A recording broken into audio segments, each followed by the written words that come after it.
Navsari LCB પોલીસે ચોરી અને પ્રોહિબિશનના અનડિટેક્ટ ગુનાના આરોપીઓને ઝડપી લીધા.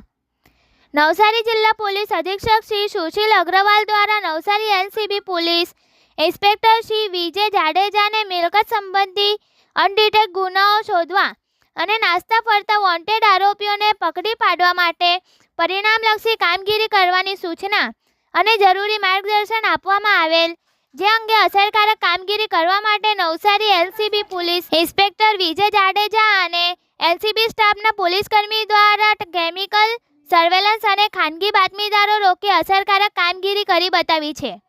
નવસારી રૂરલ પોલીસ મથકે નોંધાયેલા મોબાઈલ ચોરીના અનડિટેક્ટ ગુનાના આરોપી ચુપસિંહ સોલંકીને પકડી નવસારી રૂરલ પોલીસ સ્ટેશને સોંપવામાં આવેલ